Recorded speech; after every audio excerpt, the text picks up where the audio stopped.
T10 కేంద్ర ప్రభుత్వం అనుసరిస్తున్న దుర్మార్గమైన అప్రజాస్వామిక విధానాలపై తమిళనాడు ప్రజానికం కన్నెర చేశారు. ప్రతిపక్ష పాలిత రాష్ట్రాలపై మోడీ సర్కారు కక్షపూరిత ధోరణిని ఎండగట్టారు. తమిళనాడులోని ఆ రాష్ట్ర ప్రజాభిమతానికి వ్యతిరేకంగా ఒక మైనింగ్ ప్రాజెక్ట్ కేంద్రం బలవంతంగా చేపట్టడాన్ని నిరసిస్తూ మంగళవారం వేలాది మంది అన్నదాతలు ఆందోళన చేపట్టారు. మరోవైపు తమిళనాడు గవర్నర్ రవి తీరుపైన ప్రజలు ఆగ్రహం వ్యక్తం చేస్తున్నారు. బీజేపీ చేతిలో కీలుబొమ్మగా వ్యవహరిస్తూ రాజ్యాంగ పదవిని ఆయన కలంకితం చేస్తున్నారని తప్పుబట్టారు. మధురై జిల్లాలోని మేలూరు తాలూకా వద్ద టంగ్స్టన్ మైనింగ్ ప్రాజెక్టును కేంద్రం చేపడుతోంది. ఈ ప్రాజెక్టు చేపట్టవద్దని రాష్ట్ర శాసనసభ తీర్మానం చేసిన కేంద్రంలోని బీజేపీ ప్రభుత్వం కార్పొరేట్ల లాభాలే పరమావధిగా ఈ ప్రాజెక్టును బలవంతంగా చేపడుతోంది.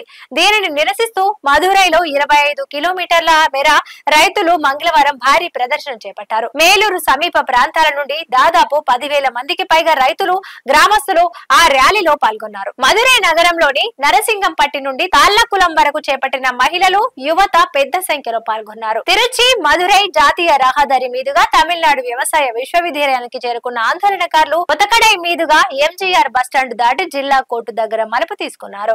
అక్కడ నుంచి తాళ్లకులం చేరుకున్నారు. టీఎన్ఏయు, ఉతకడై, మద్రాసు హైకోర్టు, మధురై బెంచ్ వంటి కొన్ని జంక్షన్ల వద్ద పోలీసులు బారికేడ్లు వేసినప్పటికీ రైతులు వాటిని ఛేదించి ముందుకు సాగారు. అయితే భారీ జన సమూహాన్ని నిరోధించేందుకు అనేక మంది నిరసనకారులను పోలీసులు అదుపులోకి తీసుకున్నారు. పోలీసుల అడ్డంకులను ఛేదించుకొని వేలాది మంది రైతులు నిరసన ప్రదేశానికి చేరుకున్నారు.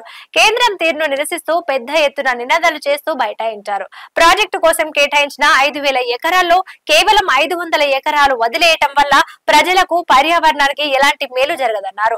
మైనింగ్ ప్రాజెక్టులతో పర్యావరణానికి నష్టం వాటిల్లడాన్ని ఇప్పటికే అనేక ఘటనలు స్పష్టం చేశాయని, ఇకపై మా భూమి విధ్వంసాన్ని తట్టుకోలేమని స్పష్టం చేశారు. రాష్ట్ర ప్రభుత్వం వద్దే వద్దు అని చెబుతున్న కేంద్రంలోని మోడీ సర్కారు బలవంతంగా చేపడుతున్న టంగ్స్టన్ మైనింగ్ ప్రాజెక్టు వల్ల స్థానిక ప్రజలు జీవనోపాధులను కోల్పోతారని సిపిఎం నాయకులు, Madurai deputy mayor T Nagarajan ఆందోళన వ్యక్తం చేశారు. దీంతో పాటు ఆ ప్రాంతంలో అనేక చారిత్రక చిహ్నాలు కూడా ధ్వంసం కానున్నాయని తెలిపారు. సిపిఎం సీనియర్ నేత ఏకే పద్మనాభన్ మాట్లాడుతూ ఈ ప్రాజెక్టుకు వ్యతిరేకంగా 2 నెలలుగా సిపిఎం ఆధ్వర్యంలో క్షేత్రస్థాయిలో ఉద్యమిస్తోందని తెలిపారు. రాష్ట్ర ప్రభుత్వం తీర్మానాన్ని, ప్రజలు డిమాండ్ ను కేంద్ర ప్రభుత్వం పరిగణలోనికి తీసుకోవటం లేదని విమర్శించారు.